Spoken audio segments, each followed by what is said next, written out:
नमस्कार प्रशिक्षुओं, आप सभी का बहुत बहुत स्वागत है आपके अपने करंट हेवन के यूट्यूब चैनल पर। अब आपको पता है कि हमें ज़्यादा से ज़्यादा प्रैक्टिस करने की बहुत ही ज़्यादा ज़रूरत है। चाहे मैथ हो, चाहे रीजनिंग हो, चाहे साइंस हो, चाहे आपकी ईवीएस हो, चाहे आपकी सीडीपी हो। आप जितना ज़्यादा प्रैक्टिस कर सकते हैं उतना ज़्यादा प्रैक्टिस करिए, क्योंकि अब एग्ज़ाम में भी मतलब मान के चलिए चाहे जब भी कराए जा सकते हैं, चाहे जब भी कुछ भी हो सकता है। तो हमने जितना तैयारी किया अपना कर लिया। जो बच्चे तैयारी कर रहे हैं वो करें, अपना पहले सिलेबस देख लें जो मैंने बताया है, और ना सही तो जिस प्रकार से प्रैक्टिस कराई जा रही है अब प्रैक्टिस पे ज़्यादा ध्यान देना है। मैं भी आप सभी के लिए 2-3 इस प्रकार के बुक्स वगैरह ले लिया हूँ, जिससे कि मैं आपको प्रॉपर ढंग से प्रैक्टिस कराता रहूँ। अभी भी बच्चे जो मैथ में बिल्कुल कमज़ोर हैं वो प्लेलिस्ट में आ जाएं, और एक एक टॉपिक बहुत अच्छे से समझाया गया है, 2-2 बार क्लियर कर दिया गया है। पूरा फुल वीडियो है, आकर देख लीजिए। प्रीवियस ईयर पेपर भी है। यह सेट नंबर 3 है मैथ का। अब इसमें मैथ के साथ हम रीजनिंग के भी 5 क्वेश्चन लेके चलेंगे सुपर टेट का। यह सुपर टेट का ही क्वेश्चन है, सारे के सारे सुपर टेट के ही क्वेश्चन है। लेकिन जब सुपर टेट का आप कर रहे हो तो यूपी टेट का बिल्कुल भी कर पाओगे, ठीक है ना, 100% कर पाओगे। तो चलिए हम लोग देर ना करते हुए स्टार्ट करेंगे। लेकिन एक भाई आप सभी से रिक्वेस्ट यही रहता है कि अपना संख्या बढ़ा लें। जिन बच्चों को अगर यूपी टेट अभी तक नहीं निकला है, यूपी टेट का फुल कोर्स हमने अकेले सभी सब्जेक्ट मात्र संस्कृत को छोड़ के हमने करा रखा है। आइए प्लेलिस्ट में पधारिए, आप सभी का बहुत बहुत स्वागत है, ठीक है ना। चलिए, तो मेहनत का किसी का एक तरह से नजायज न जाए, तो अगर आए हैं कहीं तो अंत तक रुके रहेंगे, ये वादा करिए। चलिए हम लोग शुरू कर लेते हैं। सभी को जय श्री राम। भाई पहला क्वेश्चन है, यदि a + b = 7 है। देखिए बहुत ही नॉर्मल क्वेश्चन है, बहुत ज़्यादा माइंड नहीं लेना है हमें, है ना। एक तरह से कलो नॉनसेंस क्वेश्चन है। इतने नॉनसेंस है ना कि आप देखते ही लगाओगे, ठीक है ना। देखिए भाई, यदि a + b = 7 है और ab = 12 है तो a² + b²। बहुत डिटेल में नहीं जाना है, क्वेश्चन देखते ही करिए।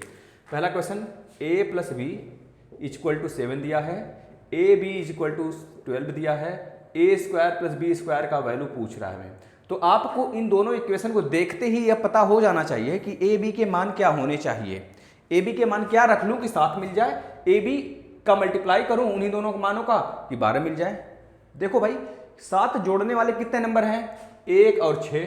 ऐसे ही करना है, स्टेप्स नहीं फॉलो कराने हैं हमको अच्छे नंबर लेके आने हैं, हमको अच्छे अंक लेके आना है। हमें कॉपी नहीं भरने वहां पे जाके, इस बात को भी ध्यान रखना है। ऑप्शंस वाले हैं प्रश्न हैं, तो हमको ऐसे ही सोच के करना है। बहुत ज़्यादा लेंदी प्रोसेस तो है इसके, फिर इसका स्क्वायर करोगे, फिर रखोगे वैल्यू, तो ये सारी चीज़ें आप छोड़ दो आप सभी, ठीक है ना भाई। अगर देखिए 1 और 6 को हम ऐड करते हैं तो 7 मिलता है, लेकिन मल्टीप्लाई करने से क्या 12 मिलेगा? नहीं मिलेगा। अगर हम कर देते हैं भाई 5 और 2 को अगर ऐड करते हैं तो 7 तो मिल जाएगा, लेकिन मल्टीप्लाई करने से 12 मिलेगा? नहीं मिलेगा। 4 और 3 को अगर हम मल्टीप्लाई कराते हैं तो 12 तो मिल जाएगा, और 4 3 को ऐड करते हैं तो भी 7 मिल रहा है। यानी इन दोनों इक्वेशन को सेटिस्फाई कर रहे हैं ये दोनों वैल्यू। तो हमारे ए की वैल्यू कोई रख लो 4 का स्क्वायर, और बी की वैल्यू 3 का स्क्वायर कर लो। तो 4 का स्क्वायर 16, 3 का स्क्वायर 9 हो गया। आ गया वैल्यू कितना भाई? 25। हमने ऑप्शन नहीं दिया है आपको, क्योंकि आपको खुद से करने हैं, ठीक है भाई। 25 पहले का आंसर हो गया। दूसरा क्वेश्चन देखिएगा, छाप लेंगे, छापते चलिए, ठीक है भाई। चलिए दूसरा क्वेश्चन देखते हैं। 0.45 के ऊपर बार है तथा 0.8 के स्क्वायर में से कौन सी संख्या छोटी है? कौन सी संख्या छोटी है? तो पहले हम क्या करेंगे, 0.45 के ऊपर जो बार है और यहाँ पर 0.8 का जो स्क्वायर है, दोनों को सॉल्व करेंगे। 0.45 के ऊपर बार का मतलब होता है, आपने पढ़ा होगा, अपन में 999 आ जाता है जितने के ऊपर बार होता है। और यहाँ पर 0.8 का स्क्वायर यानी 0.64 आ जाता है। 8 का स्क्वायर 64 यानी कि 0.8 इंटू 0.8, जिसके ऊपर स्क्वायर होता है उसकी 2 बार मल्टीप्लाई होती है। तो यहाँ पर हमने देखा कि 8 का 8 से मल्टीप्लाई 64 आ रहा है। अब दोनों पे पॉइंट है, यानी कि 2 डिजिट पे पॉइंट लगा देते हैं, यानी कि 0.64। ओके, अगर यहाँ पर देखेंगे तो 45 1 में 9, तो 9 से 5 टाइम में, 9 5 जा 45, और 9 से 11 टाइम में, तो 5 अपन में 11 हो गया। 5 अपन में 11 है। अगर इसको हम 11 न माने, मान लेते हैं 10 ही माने, तो भी इसकी वैल्यू 0.5 ही रहने वाला। तो मतलब कौन बड़ा हुआ? 0.64 वाला बड़ा हुआ। यानी कि इसका जो ऑप्शन दिया गया था, ऐसे दिया गया था, 0.8 का स्क्वायर इज ग्रेटर देन 0.45 के ऊपर बार, तो आपका उत्तर ये वाला सही हो जाता। ओके, चलिए नेक्स्ट क्वेश्चन पे आ जाते हैं। गुणनखंड करना है। देखिए बहुत ही लेंदी प्रश्न नहीं आएंगे, जो एसएससी का लो लेवल होता है ना, बिल्कुल लो लेवल है सीजीएल वगैरह का, तो वह चीज़ें आपको देखने को मिलेंगी यहाँ पे, समझ रहे हैं ना। तो चलिए आ जाते हैं नेक्स्ट क्वेश्चन की तरफ। गुणनखंड कीजिए, गुणनखंड कीजिए। क्वेश्चन नंबर 3 देखिएगा। 2x², इसमें x की वैल्यू बतानी है। 2x² - 9x प्लस में 10, इज इक्वल टू 0। अभी 20 प्रश्न हैं मैथ के, 5 प्रश्न हैं आपके रीजनिंग के। अब डेली प्रैक्टिस चलेगा, डेली आया करो रात में भाई, सभी बच्चे बता रहे हैं भाई। कभी कभी गैप हो जाया करे तो उसको माफ़ी दिया करो, क्योंकि थोड़े से कॉलेज वगैरह जब ऑफ होते हैं, इसमें ईद का छुट्टी है, तो हम 3-4 वीडियो एक ही दिन बना लेंगे, जिससे कि आपको वो चीज़ें मैं प्रोवाइड करा सकूँ। बिल्कुल भी निश्चिंत रहिए, ठीक है ना। मैं भरपूर प्रयास करूँगा अपनी तरफ से। 2x² - 9x + 10 is equal to 0। तो भाई x की वैल्यू क्या होनी चाहिए कि इस मामले को संतुष्ट करे और 0 लेकर आ जाए। भाई कुछ तो वैल्यू होगा, तो हमें यह देखने हैं कि 10 ऐसे दो हम वैल्यू ढूंढें, मल्टीप्लाई करने पर 20 आ जाए, 10 दूना 20 आए, और जब ऐड करें उसको ना तो 9 मिल जाए माइनस का। तो आपको पता होना चाहिए -4 और -5 ऐसे दो वैल्यू हैं जो इस मान को संतुष्ट करेंगे। अगर इसको मुझे सॉल्व करना होता तो इसका देखते ही मैं आंसर बता देता। एक का आता माइनस माइनस प्लस, यानी कि 2 आ जाता एक का, और एक का आता माइनस प्लस का माइनस, माइनस का प्लस, दोनों का दोनों क्या आता प्लस में आता, यानी कि प्लस यहाँ पर आ जाता -5/2 आ जाता एक। तो ऐसे हम बता देते। लेकिन जब हमें आंसर देखो, एक होता -4 एक -5, हाँ, तो ऐसे आ जाते नंबर। लेकिन जब हमें पता है कि हम नहीं सॉल्व कर पाएंगे उस तरह से जैसे सर कर रहे हैं, तो अब नहीं करना है। देखो मान पता चल गया -4 -5, तो यहाँ पे रखो 2x² - 4x - 5x + में 10 इक्वल टू 0। -4 -5 मिलके -9 हो गया। -4 और -5 का जब मल्टीप्लाई करोगे तो प्लस का 20 आ गया, जो यहाँ पे दिख रहा है। इसमें से 2 कॉमन करो 2x, इसमें से x कॉमन कर लो, माइनस का 5 कॉमन कर लो, इसमें से माइनस का नहीं केवल 2x, तो कॉमन हुआ तो क्या बचेगा x माइनस का 2, यह बचेगा।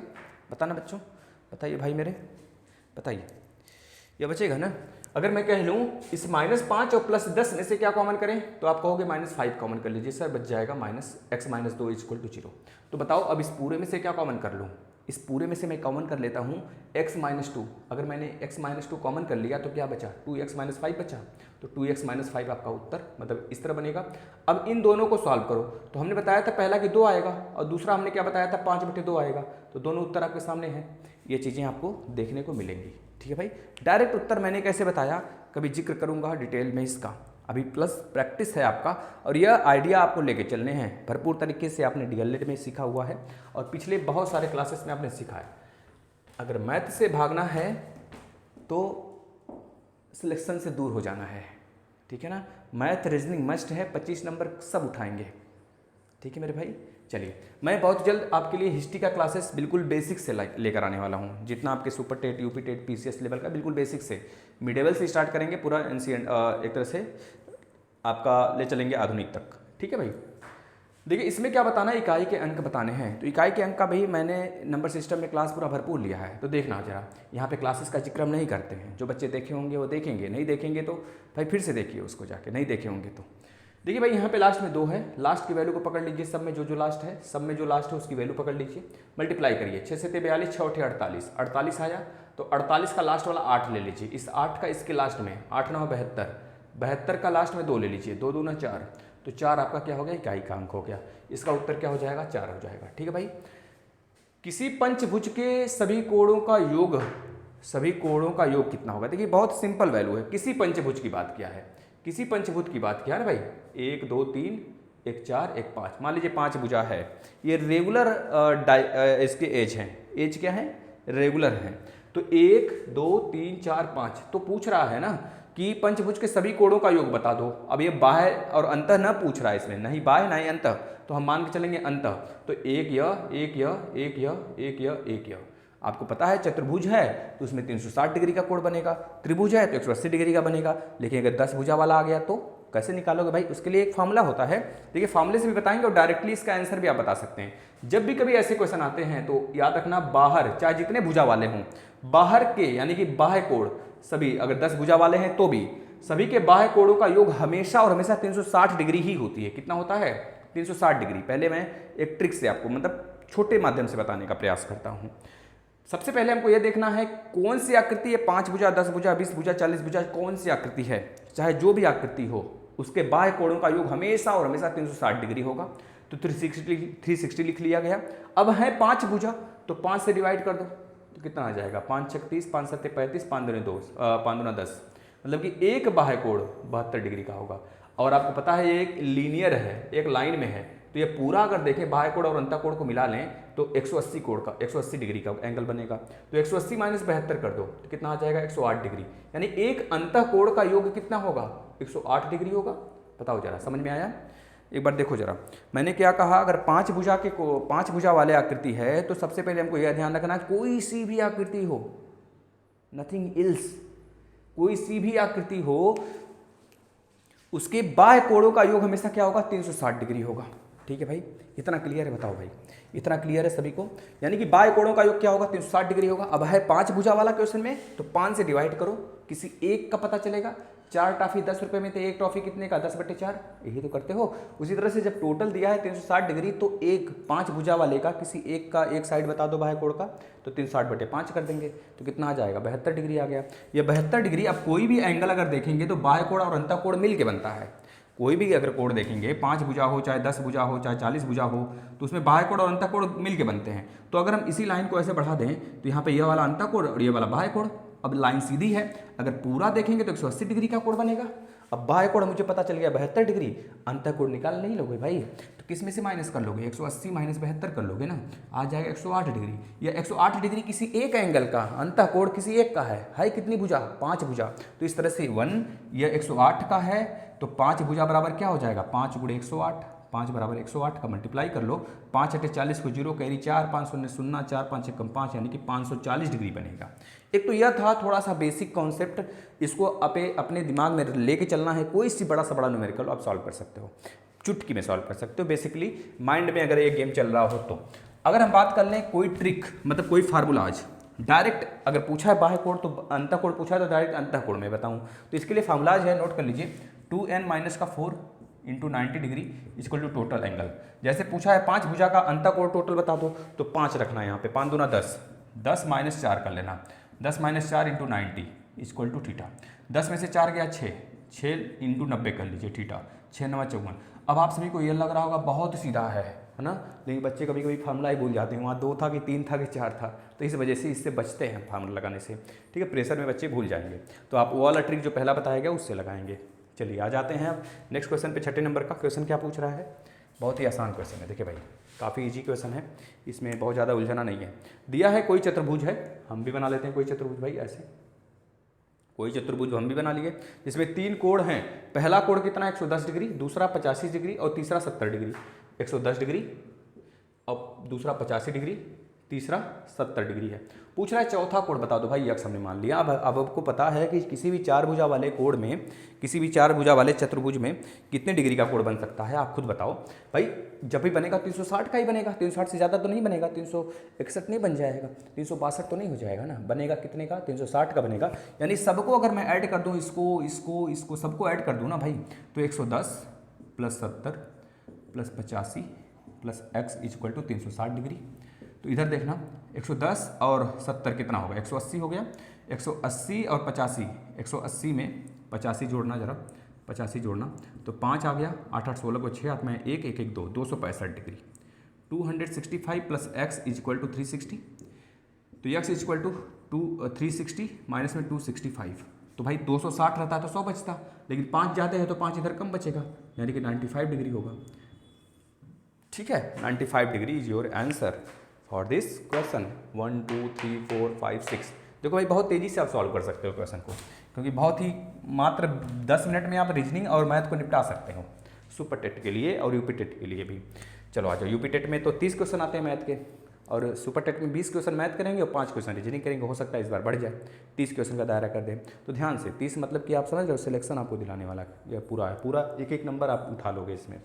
यहाँ देखो, एक समकोण त्रिभुज का आधार दिया है 12 सेंटीमीटर और कर्ण दिया है 13 सेंटीमीटर, क्षेत्रफल पूछ रहा है। कोई समकोण त्रिभुज है भाई, इस तरह से आधार दिया है, मतलब यह दिया है 13 और यह दिया है 12, और यह पता होना चाहिए हमें। अगर यह पता रहेगा तभी तो भाई निकाल पाएंगे। यह हाइट हो गया और यह बेस हो गया।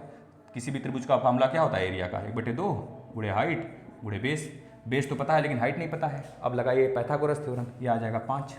पाइथागोरस थ्योरम यही कहता है कर्ण का स्क्वायर इक्वल टू बेस का स्क्वायर प्लस में लंब का स्क्वायर। तो 12 का स्क्वायर 144 देख लीजिए, प्लस 5 का स्क्वायर 25, यहाँ पे कुछ नहीं है तो निकल सकता है 13 का स्क्वायर 169। अब निकालना होता मुझे तो मैं इसको इधर लेके माइनस कर देता, बचता है यहाँ पे 25 को फिर रूट में निकाल देता तो भैया आ जाता 5। समझ में भाई, बेसिक क्लास आप देखेंगे, ठीक है ना मुन्ना। चलो आ जाओ। अब भाई 1/5, यहाँ पे 5 है, यहाँ पे 12 है, तो रखिए 1/2। एच की वैल्यू कितनी है 12, सॉरी कुछ भी रख लो कोई दिक्कत नहीं है, 5 हो गया। और यहाँ पे बी कितना होगा 12। अब अगर हमें यह क्वेश्चन मिल जाता ना तो ऑप्शन से हो जाता, मुझे पता है कि बस इतना देखता हो जाता। 5 और 12 ऑप्शन ने पता है कैसे क्वेश्चन दिए थे, 144 दिए थे भाई, है ना,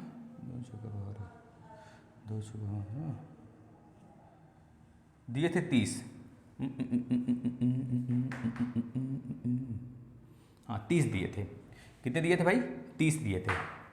कितने दिए थे, 30 दिए थे, 30 दिए थे। यहाँ पे 64 दिया था, और इसी तरह से एक और दिया था। मतलब आपको ऐसे ऑप्शन मिलेंगे, देखिए ये वाला दोनों कट रहा है 6 और 5 से, तो हम ऐसे पकड़ सकते हैं, यूनिटरी मेथड इसे कहते हैं। तो जो 5 और 6 से कट रहा हो उसको कहते हैं भाई 6 क्यों बोले इसको हम, क्योंकि 2 से काटने के बाद 6 बचेगा यहाँ पे। तो आपको ऑप्शन में देखना है साफ साफ कि भाई जो इसको आधा करोगे, भाई फॉर्मूला जो होता है उसके हिसाब से चलना है मुझे, तो इसको आधा करेंगे 6 आएगा, 6 और 5 से कटने वाला ऑप्शन में वही आपका उत्तर हो जाएगा, ठीक है ना। चलिए नेक्स्ट क्वेश्चन पे आ जाते हैं। 792 का 6 सही 2/3% बता दो भाई। चलो बच्चे सॉल्व करेंगे इसको। नॉर्मल सा प्रश्न है, 792 इंटू 6 सही 2/3% निकाल दो, 6 सही 2/3% निकाल दीजिए। देखते हैं जरा सा ही देखना भाई। 792 इंटू 6 तक 18 2 20, 20/3 निकाल दो भाई। परसेंटेज है, यहाँ परसेंटेज लगा के ले चलो, तो 792 गुणे 20/3 अपन में 100, परसेंटेज हट गया, 1 0 0 से गया, और 2 5 10 हो गया, ठीक है भाई। 3 दूना 6, 1 मिनट 3 तो नीचे आ जाएगा ना, 3 नीचे आ जाएगा, तो 792 बटे के 5 थे 15, 15 से काटो, 15 छक्क 72, सॉरी 15 45 चौके 60 5 75 छक्का 90, 15 5 75 हो गया, बचा कितना 4, बचा कितना भैया 4, 15 5 75, और बचा कितना 4 बचा, तो 4 यानी कि 42, 15 45, लगभग 15 53 के आसपास आएगा, 15 45, 15 दूना 30, 12 बचा, 120 लगा दो, 45 चौके 60 5 75 छक्का 90 7 20, यानी कि 52.7 आपका राइट आंसर हो जाता इसके लिए।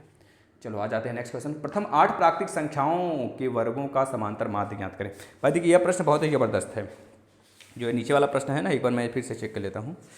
जो नीचे वाला प्रश्न है ना, काफ़ी बेहतरीन प्रश्न यहाँ आता है और बच्चों को उलझा के चला जाता है। इसमें बहुत बच्चे होते हैं जो कि लेंदी प्रोसेस लगाने लगते हैं ना, तो लेंदी हमें नहीं लेके चलना है, हमको बहुत ही सिंपल इसका एक फार्मूला भी आता है, मैं अभी आपको बता रहा हूँ। देखिए भाई पूछ रहा है 8 प्राकृतिक संख्याओं के वर्गों का समांतर माध्य बताइए।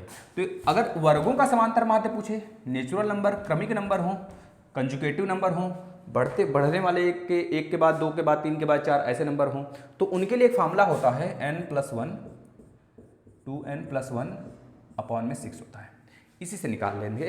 जब भी पूछेगा कि भाई स्क्वायर वाले नंबर हैं प्राकृतिक संख्या 8, तो भाई n की वैल्यू क्या हो जाएगा 8 है, तो 8 हो जाएगा, प्लस में 1 इंटू 2 इंटू 8 प्लस में 1 अपॉन में 6 कर लेना, 8 1 9 हो गया, इंटू 8 दूना 16 1 17 बटे 6, भैया कटेगा कि नहीं, 2 3 सॉरी भाई 3 3 का 9, 3 दूना 6, 17 3 51, 51 बटे 2 कर लेना, आ जाएगा कितना 25.5, ठीक है 25.5 आपका उत्तर हो जाएगा।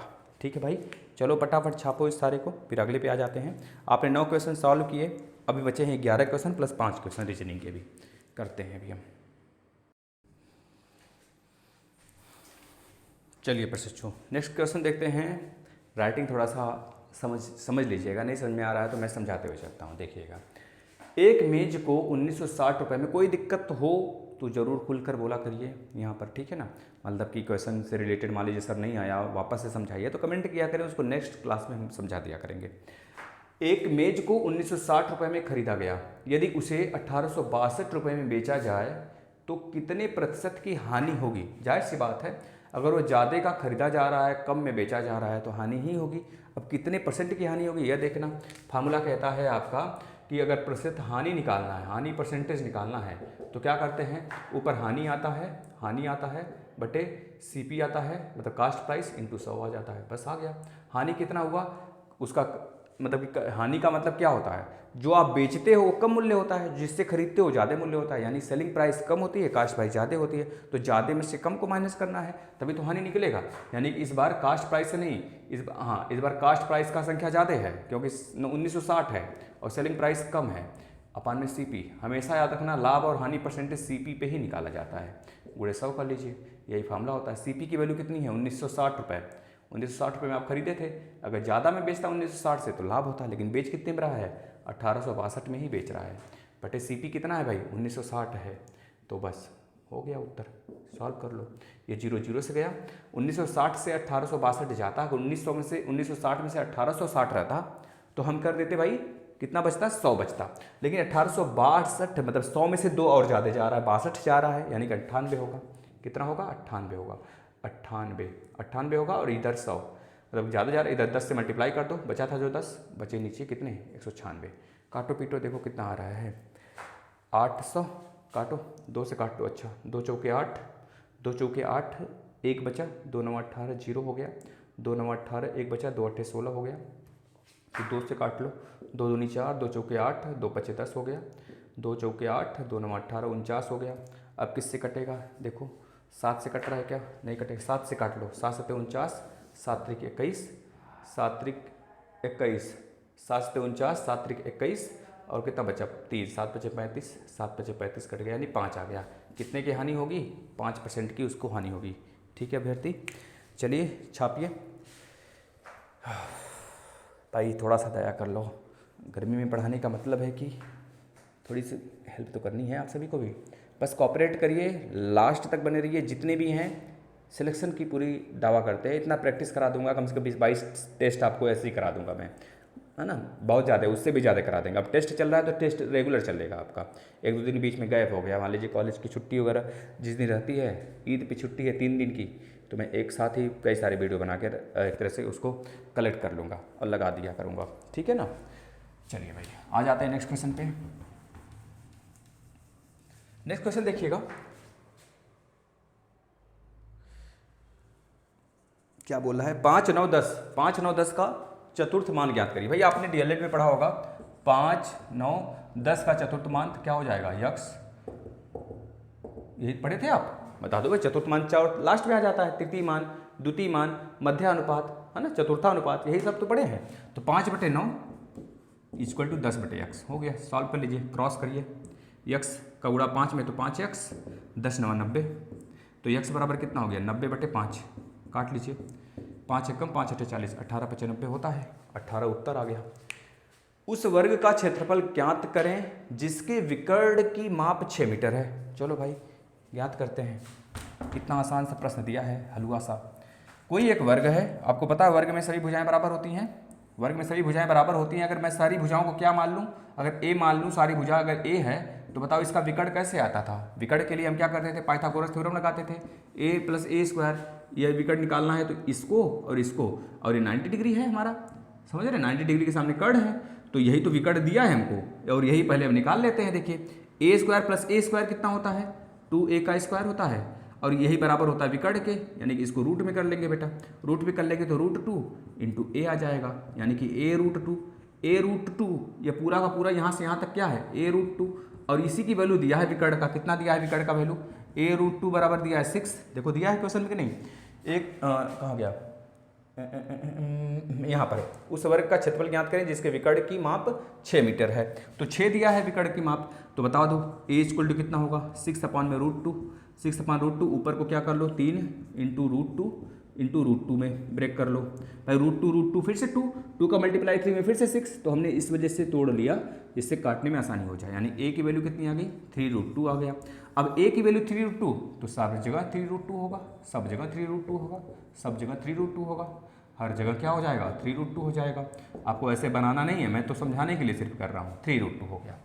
अब आपको पता है कि स्क्वायर का एरिया क्या होता है, भुजा गुणे भुजा, यानी कि जब भुजा सारे समान है तो भुजा गुणे भुजा, भुजा का स्क्वायर यानी a का स्क्वायर। अब a की वैल्यू कितनी है, 3√2, तो 3√2 का होल स्क्वायर कर दीजिए, 3 × 3 = 9, 9 × 2 = 18, आपका उत्तर हो जाएगा। जो भी दिया हो यूनिट उस यूनिट में लगा दीजिएगा भाई।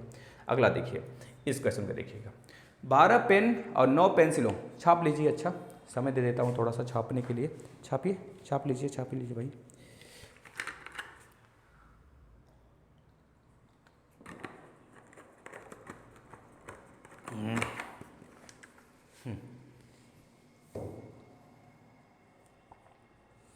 हो गया। चलिए नेक्स्ट आ जाते हैं।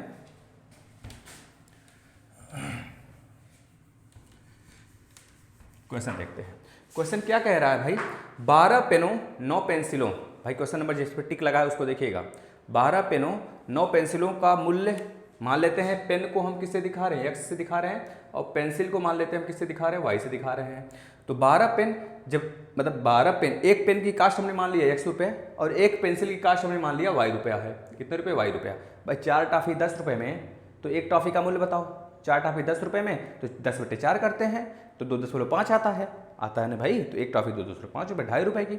उसी तरह सेम अगर एक पेन की कास्ट है 100 रुपया, तो 12 पेन की कास्ट 12 × x, प्लस अगर एक पेंसिल की कास्ट है ये वाई रुपया, तो 9 पेंसिल की कास्ट कितनी होगी, 9 वाई होगा।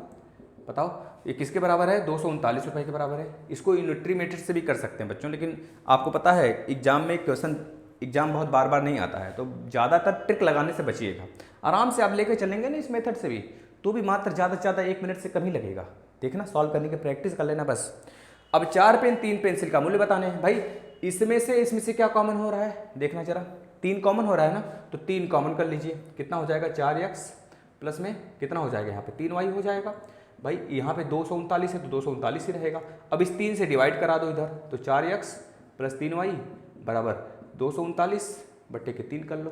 कटेगा, काटो काटो, कटेगा, कटना चाहिए 9 1 10, दोबारा 2 कटेगा नहीं, लेकिन काटो, देखो कितना आ रहा है, पॉइंट में आएगा तो कोई दिक्कत नहीं, पॉइंट में ही आने तो 239 है। 2 3 दूना 6, 3 त्रिका 9, 3 चौक 12, 15 3 छठा 3 7 21, 3 7 21, यहाँ बचा 2 यहाँ बचा 2 बचा तो 29 हो गया, 29 हो गया, 29 3 9 27, फिर बचेगा 2, 3 6 18, 3 6 18, यानी कि 79.6 आ गया रुपया।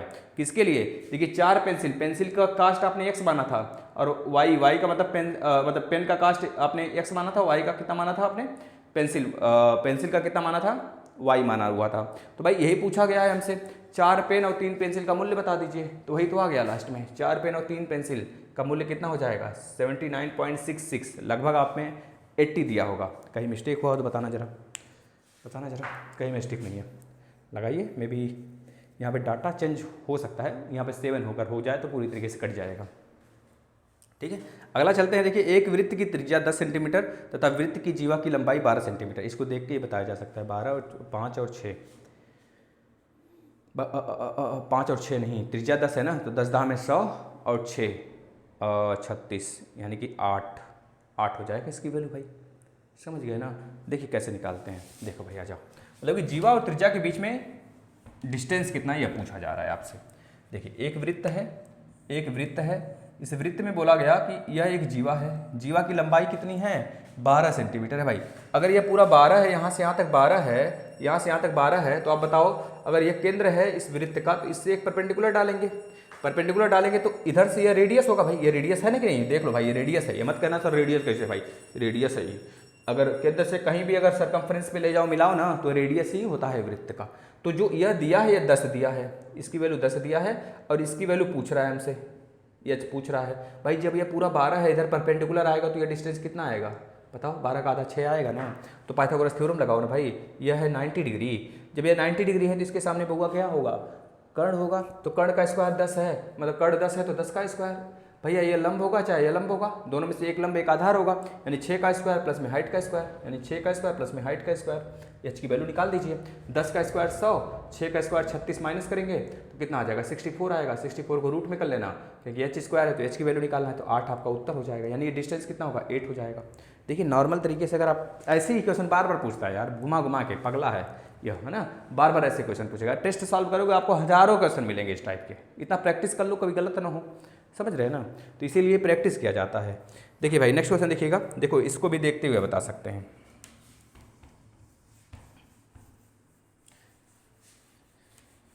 आते हैं नेक्स्ट क्वेश्चन पे, देखते हैं क्या कह रहा है। भाई क्या कह रहे हो तुम क्वेश्चन, आ जाओ। 8 के पावर में x + 1 = 64 है, ठीक है भाई। और तो 3 के पावर में, देखिए भाई ऐसे क्वेश्चन सेम हूबहू क्वेश्चन पिछली बार की यूपी टेट में आ गया था, सोच लो, सेम हूबहू क्वेश्चन पिछली बार वाले यूपी टेट में आया था। जो एक बार पेपर लीक हुआ था उसके बाद पेपर कराया गया था, पेपर लीक हुआ था जो उसमें आया था, ठीक है, मैंने करा भी रखा है। 8 की पावर x + 1 है, यहाँ पे क्या कर सकते हो आप, 8 की पावर 2 कर सकते हो, बताओ 8 की पावर 2 यानी 64। अब जब दोनों तरफ बेस बराबर है ना तो पावर को बराबर कर लेते हैं, तो x + 1 = 2, तो x = 2 - 1 यानी कि 1। जब x की वैल्यू 1 है तो यहाँ पे रख दो 1, तो 3 की पावर में 2 × 1 प्लस में 1, 2 1 कम 2 1 3, 3 की पावर 3, 3 3 9 3 27, आपका आंसर हो जाएगा 27। बताओ जरा, बताओ जरा क्या दिक्कत है, क्या परेशानी है बउआ, देख लेते हैं। तीर लगा है निशाने पे, आ जाओ भाई, जय श्री राम गाते रहो और क्वेश्चन को सॉल्व करते रहो। आ जाओ भाई, अब देखना जरा, शून्य बहुपद की घात कितनी होती है। अब भैया शून्य बहुपद आपने सुना ही नहीं होगा, बहुपद वाली हमारी क्लास देखे होंगे तो बता ले जाएंगे, है ना, एक बहुपद, दो बहुपद, त्रिबहुपद। तो शून्य बहुपद के जो घात होते हैं, आपको उत्तर में दिया था 1 होते हैं, ऑप्शन बी में दिया था 2 होते हैं, ऑप्शन सी में दिया था 0 होते हैं, और ऑप्शन डी में दिया था अपरिभाषित होते हैं। तो भाई अपरिभाषित होता है, क्या हो जाएगा, अपरिभाषित, उसका परिभाषा है ही नहीं हमारे मैथमेटिक्स में। जैसे बोले 1/0 की मान बता दो तो कितने लोग इनफाइनाइट लिखते हैं, लेकिन अगर देखा जाए मैथमेटिकली ना तो ये रॉन्ग है, ये अपरिभाषित है, कोई स्ट्रक्चर ही नहीं बनाया जा सकता इसका, अपरिभाषित, अपरिभाषित हो जाएगा, अपरिभाषित, ठीक है ना, यह चीज़ है। तो चलिए इस क्वेश्चन को देखिए, उसको छापिए, आ जाते हैं नेक्स्ट क्वेश्चन पे, बस 4-5 क्वेश्चन और बचे हैं। चलिएगा, अब देखिए इसमें आपको मैंने कहा हुआ है कि भाई रीजनिंग भी कराएंगे, तो ये तो 3 तो मैथ के हैं प्लस 2 रीजनिंग के हैं, भी 2 और हैं, मतलब 5 ही रीजनिंग आता है तो 3 और रीजनिंग के हैं, तो एक बार और हम लोग बोर्ड भरेंगे। चलिए पहला देखिए क्वेश्चन क्या बोल रहा है इस बोर्ड का, यदि 5 मार्च 2012 को सोमवार था तो 5 नवंबर 2012 को कौन सा दिन था या फिर रहा होगा।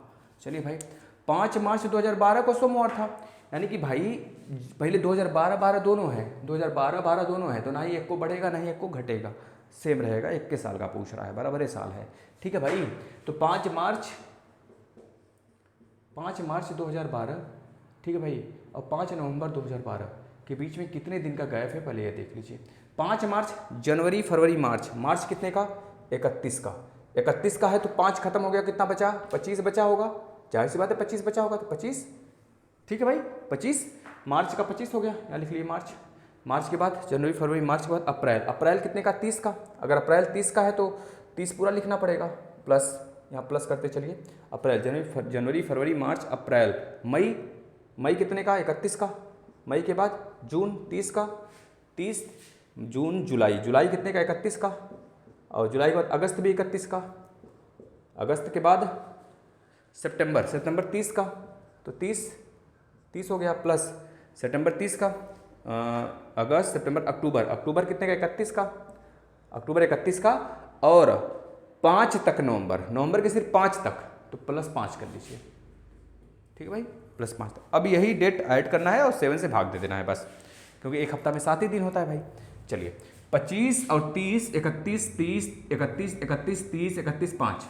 अब एक तो यह तरीका है, सबको ऐड करके 7 से भाग दीजिए, या फिर सब में एक एक करके 7 से भाग दीजिए, जितना बच रहा है ना उसको ऐड करके फिर 7 से भाग दीजिए, ये चीज़ें देखना है हमें। कैसे, इसको भाग दीजिए 7 से, 7 × 21, अगर 7 × 1 मिनट 5 मार्च है ना भाई, यहाँ पे 26 होगा बेटा, 26, क्योंकि 31 का मार्च होता है ना, तो 26 और 5 31 होगा, 5 मार्च खत्म हो गया, 5 मार्च को जो भी था रहा होगा, सोमवार था, उसके बाद 26 दिन बचे ना, तो 26 देखो, 26 इसमें भाग लगाइए किसका, 7 का, 7 × 21, 21 और 6, 21 और 5 26, तो बचा 5 दिन शेष, प्लस 7 का भाग लगाइए, 7 चौक 28, बचा कितना, 2 दिन शेष, 7 का भाग लगाइए, 7 चौक 28, बचा 3 दिन, इसमें 7 चौक 28 2 दिन, इसमें 7 चौक 28 3 दिन, इसमें 7 चौक 28 3 दिन, इसमें 7 चौक 28 2 दिन, इसमें 7 चौक 28 3 दिन, और यहाँ पे 5 का 5 पूरा उतार लीजिए। अब पूरे को ऐड करिए, 7 से भाग लगा दीजिए भाई, ठीक है ना, ये तरीका करिए, या फिर पूरे को जोड़कर फिर 7 से भाग लगाइए, समझ रहे हैं ना भाई, जो शेषफल बच जाता है ना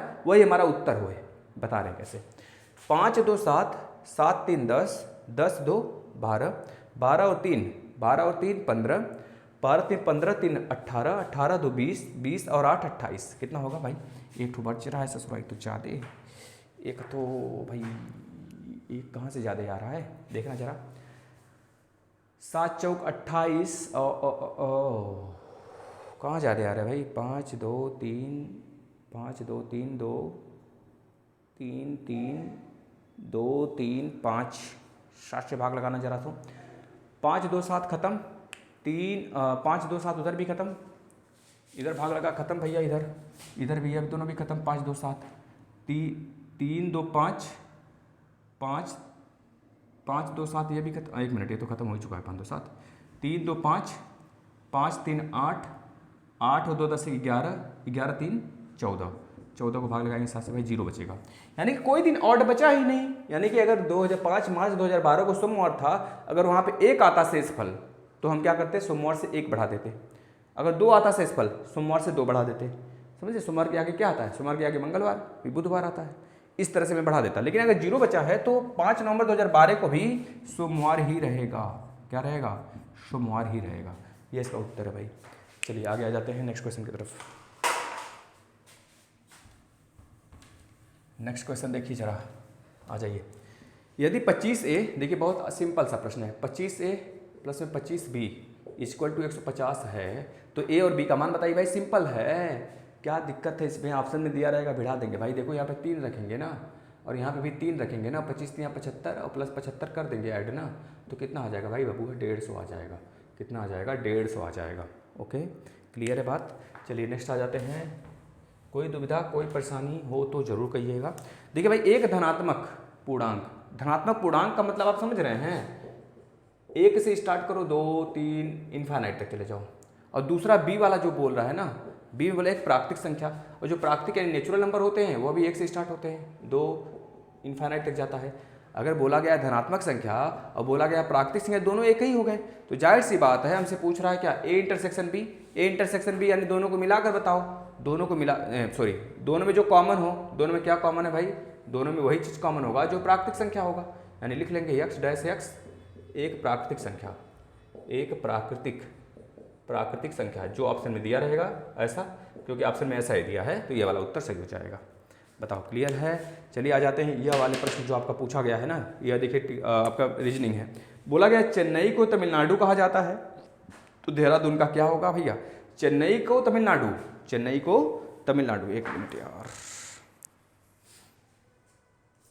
चेन्नई को तमिलनाडु, चेन्नई का तमिलनाडु का कैपिटल चेन्नई, तो किसका कैपिटल? देहरादून, उत्तराखंड का। हो गया उत्तर। DE को 10 कहते हैं, तो HI को बताओ भाई।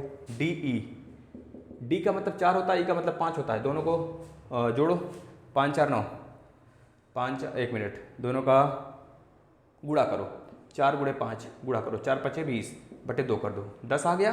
तो DE को 10 कहा गया, HI को बताओ। HI का मतलब ABCDE, 1 मिनट काउंट करना पड़ेगा।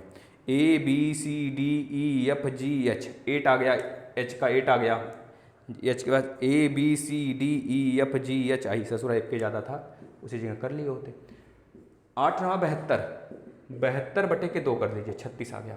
इसका उत्तर क्या हो जाएगा? 36 हो जाएगा। छापिए छापिए छापिए भाई। ऐसे ही प्रैक्टिस करेंगे तो भी सिलेक्शन श्योर कर पाएंगे, अन्यथा कंडीशन में दुनिया में अंक बता दे 30 हैं, 30 कंपटीशन हैं। चलिए भाई देखिएगा, ये तीनों क्वेश्चन रीजनिंग के ही हैं आपके, है ना। इसको सॉल्व करते हैं पहले हम लोग।